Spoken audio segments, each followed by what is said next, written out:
This is KHQA Overtime with Chris Dewar. Brought to you by Con Communications. This is KHQA. It's your news now. Well, this is Saturday, February 15th, and you have entered overtime. And yes, I am not Chris Dewar.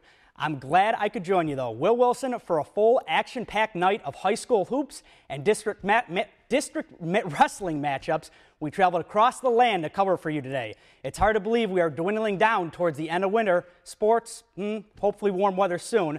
But for now, we can indulge in the madness that is late February and March. And we'll start you tonight with the Class 1A Girls Regional Final out at Camp Point between Central Southeastern and Pleasant Plains. A fun crowd on hand to watch this one tonight. Central Southeastern down early, but they would go on a run. Erin Flesner, she's going to get the ball into paint. Make easy work of that under there for her. Lady Panthers coming right back at you. Carol Twaddle, she's going to find Abigail Jansen. Pleasant Plains lead cut to single digits right here. More work for Miss Flesner inside. She's going to get it. Put that one off the glass right there. They would cut the lead even more. But that surge of offense would be short-lived. Allie Pankey right here for Pleasant Plains. She's going to get the rebound and put that one back. And in the second half, Central Southeastern would only make one field goal. Emily Yankel, she's going to finish it off right there. And Pleasant Plains, they're going to win the 1A regional final, 36-24 over Central Southeastern in that one.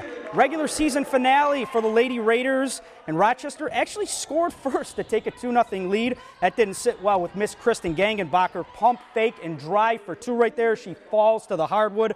Perimeter shots were falling as well. Erica Obert, she's going to get that. El Drano from outside, knocked that one down from three land. Defense is going to turn it up. Cassidy Foley, she is an absolute crazy woman out there on defense. She's going to steal it here. Go in transition, why not? Pull up Jay for her, nothing but nylon. Mary Beth Hugeberg, she's going to get in on the act. She's going to cap off a 16-0 Lady Panthers run with this bucket in the paint right here. Nice looking stuff from her. It's always fun to watch her play. And then she's going to get off the miss right here. She's going to get the putback. Q&D wins this one 83-50. We can right now out to the Brashear first place tournament. Knox County taking on Marion County. Shanna Elder, 2 of her 14 points right there. Devin Johnston, 2 of her game-high 18. Knox County, though, 3 right there from Elder, back down the floor. She was deadly tonight. Danielle Maxwell, she was good at hitting three-pointers, too, at the other end. But there'd be too much of Miss Elder. She'd be on the fast break right there. She is going to finish that off. Then Alex Hammond, she's going to get the ball down in the paint, make easy work of that one right in the paint. Devin Johnson back down there from Marion County. She is going to try to answer. Lauren Dale, though, coming right back at you. And Knox County goes on to grab first place in the Brashear tournament, 57-43 over Marion County. A few scores to pass along to. This one for third place in the Brashear tournament. Scotland County, a winner over North Shelby, 57-49 in that one. And over in Hannibal, they are going to beat Marshall tonight, 44-37. Illinois boys, QHS out at the Jacksonville Bowl. Quincy High coming off that blowout win over Galesburg recently, looking to keep the momentum going. Zach Burry, he is going to eventually get this ball, and he is going to put it up from the corner. Boom, splash, nothing but the bottom of the cup for him. Blue Devils pressing early off Alex Schutz 3. Connor Mellon, he's going to get the rebound, use his muscle. He's going to put it in off the glass right there. Then QHS off the turnover. It's going to be in Schutz's hands. He's going to finish it off right there. QHS would go up 17-4 after this right here. Mellon out to shoot. He is going to bury that. But in the second half, QHS would lose their momentum. Jacksonville is going to come back. Inside feed here to Blake Hance. And they're going to go on to win this one at the Jacksonville Bowl tonight, 45-38 over QHS. Liberty, Q&D, got the band going right there. Strike up the band and Liberty. Q&D comes into Liberty, and Liberty just goes on fire. Michael blew it for 3 right there. Man is an absolute monster. Michael Mass blocked at the end right there. He is going to run the floor. 8-0 run for Payson. Blew it over to the corner. Beautiful looking shot. Andy Douglas, very happy with his Liberty squad right here. They have 4 losses this year. 3 of them are to Payson. Looks like they're starting to play some better ball. Only lost to Payson by 4 the other night. So we'll see what they do in the playoffs here, but they get the win tonight over QD, 72-54. A few Illinois scores for you, and we are going to go right to the little guys. 8th grade Carthage in the first game right here. They beat St. Anthony 37-36. Kennedy Gooding 30 points in that ball game. Geez, he scored almost all of them. Then Carthage right there in the semifinal. They beat Madison 44-32. They're going to play in the state title game tomorrow at 7:30. A few more to pass along to you. Blessed Sacrament, they get their win in their first game over Peoria Quest 38-33. And then the next one over there, they win their second semifinal game at 35-34, and they play in the title game tomorrow as well at 7:30. And we have one more score to pass along to you. Sorry, Madison gets it done over Quincy Junior High School, 52-39. And if we can't, nope, oh, we got the Missouri scores for you. Here we go. Brashear tournament, that is for 3rd place. Scotland County, they beat up Brashear 53-48 in that ball game. And we don't have the first place highlights for you, so right now we are going to shift our attention over to the Iowa boys. Oh, we're going to stay in Missouri. Sorry about that. Hannibal loses by 4 to Marshall tonight, 62-58. Now we're going to get to those Iowa scores if we can. Fort Madison, they get blown out tonight by Pleasant Valley, 55-36. Miles Weinstein, 17 in that ball came out over it, and he goes over 1,000 on his career. Now 1,006 points in his career. And now a look at Hannibal Wrestling Districts. Here's our own Chris Dewar.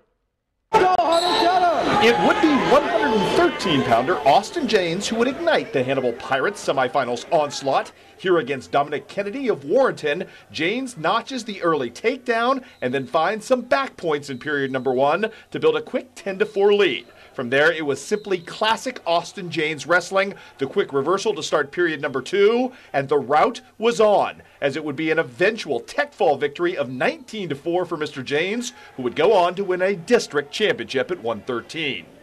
The tsunami of dominance would continue at 120 pounds, with defending state champion Chandler Foey doing his thing. There are cobras that don't strike as fast. As the Hannibal Pirate wrestler, he would build a quick 4-1 lead here on Jonas Miller-Stocky of Ladue. To Stocky's credit, this is a young man who survived the usual fate of Foey opponents and got out of the first round again trailing just 4-1.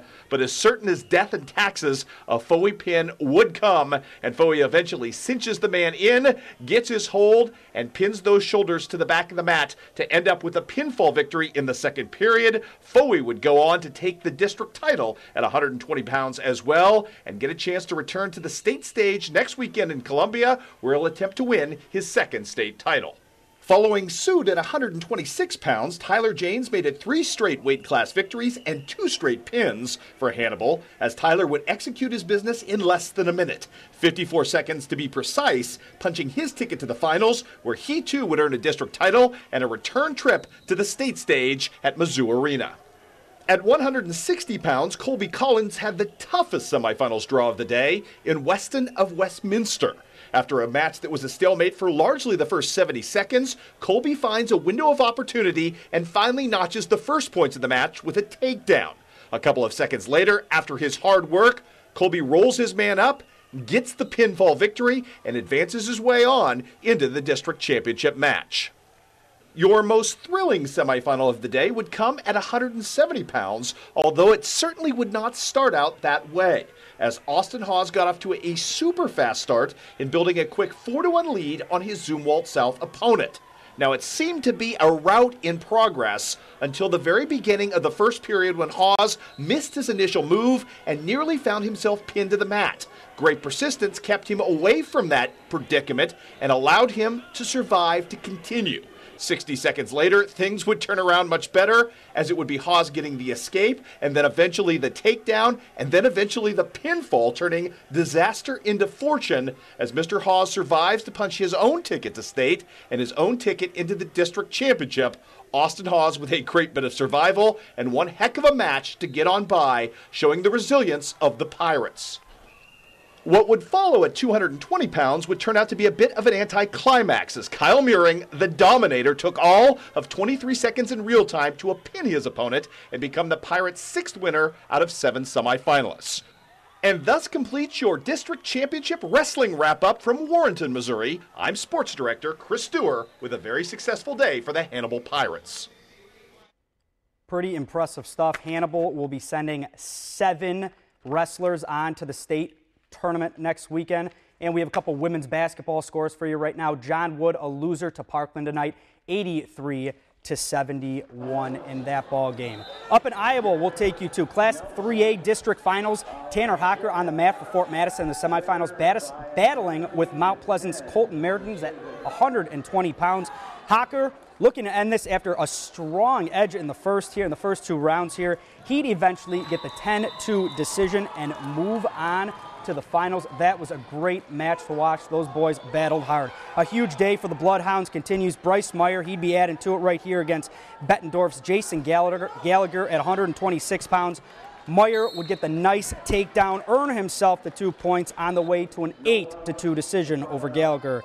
Chase Seeney would keep things rolling at 132 pounds against Burlington's Zach Swink.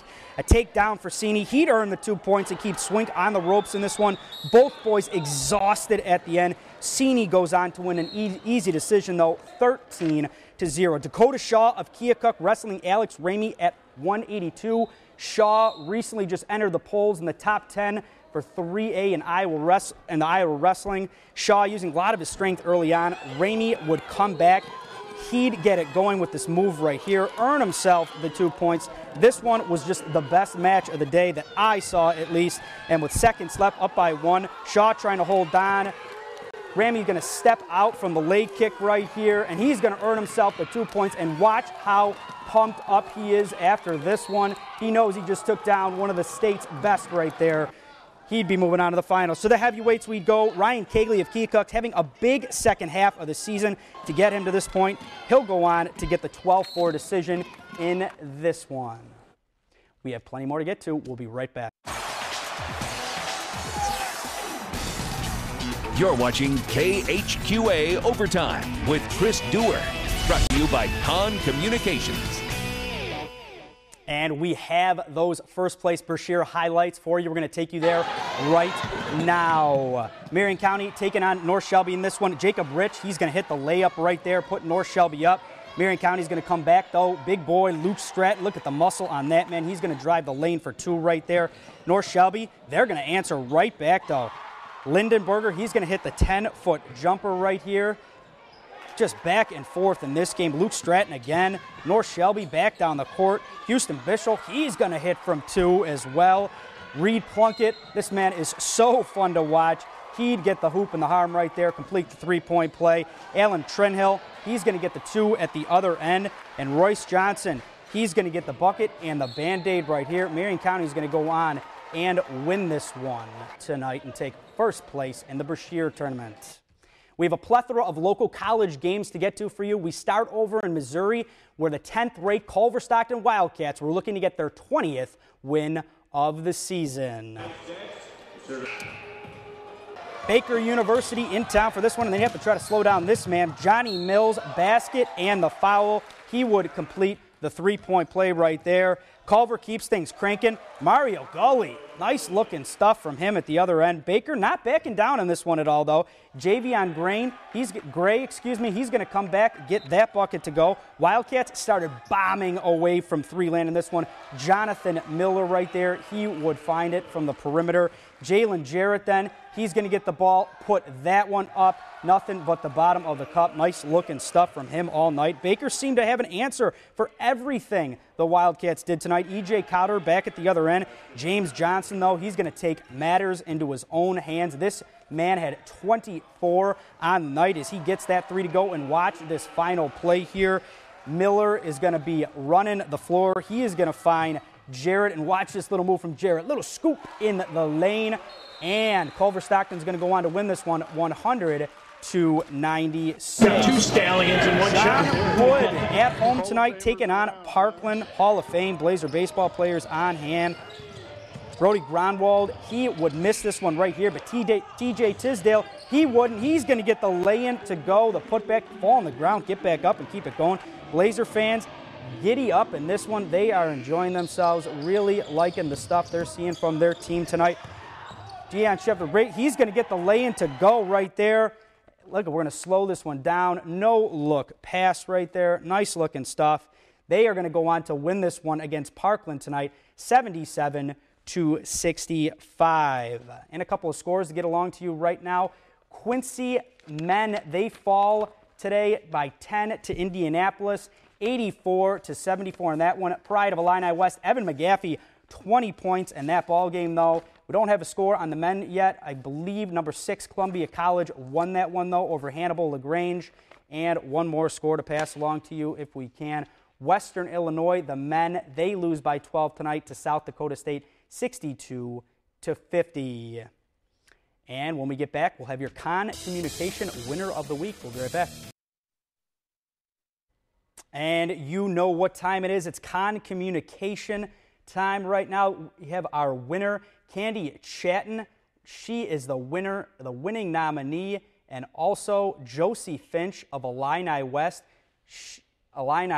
She gets the winning nod for Play of the Week last week. Both of them, congratulations to you. Congratulations to our winner, picked randomly every single week. And Josie Finch, she has been absolutely incredible all season long for Illini West. Very soft-spoken, but she is deadly from three-point range, and she's done it all year long. She's so fun to watch. So are all those girls. Congratulations to them. And we've got that Con Communication nominee for you. Unity's Kaylee Kuhn from 30 feet out. She beats the buzzer right there. Nice looking shot from her. We're going to slow it down for you. Watch her dribble this one right up the court. Then she's just going to let it fly. And that one is just going to go splash. Nice looking stuff from her. Congratulations to her, Kaylee Kuhn. Exciting player to watch from Unity. And some more scores for you. We didn't get a chance to pass along to you earlier. Over Division II women's basketball, the 11th ranked Quincy University, they beat Indianapolis 87-75. Hannah Weedman at 24 points in that ball game. Over in NAIA action, women's basketball, Hannibal LaGrange, they would lose to Columbia College tonight, 81-47. And in the Summit League, WIU, they would lose by 4 to South Dakota State tonight by 4 points. Tough ball game for them. And we're going to give you a Luke Guthrie update right now. He's playing out at the Northern Trust Open at the Riviera Country Club out in warm and sunny California. Wouldn't that be great to be out there? Third round today, he shot a 67, 4 under today, tied for 17th overall, and 6 under for the tournament. He is just absolutely on fire the last several weeks. Hoping he's going to turn the table and slip up there in the top 10 tomorrow. We'll see what happens. Exciting stuff to watch. Golf Channel first, then it'll be on CBS Sports. You won't want to miss it, that one. And we're going to pass along to you right now some Illinois wrestlers who qualify today. We didn't get a chance to pass along to you. Ashton Myers at Q&D, he's moving on to the States at 106 pounds. Will Lucy at West Hancock at 113. Darren Stevens, Quincy Notre Dame at 126. Jack Lucy at West Hancock at 132. Daniel Guzman of Beardstown at 152. Jeffrey Haley of Q&D at 195. And Big Bad Logan Thiele of Pittsfield, 285 pounds. They're all moving on, so plenty of Illinois wrestlers moving on, plenty of Iowa wrestlers moving on, plenty of Missouri wrestlers moving on. It was a great day of sports. I'm glad you joined me tonight. Glad to be here filling in for my man Chris Dewar. I'll be here tomorrow night, Sunday. Check us out, 10 o'clock tomorrow, and Chris and I will be here again for a busy week. Thanks for joining me.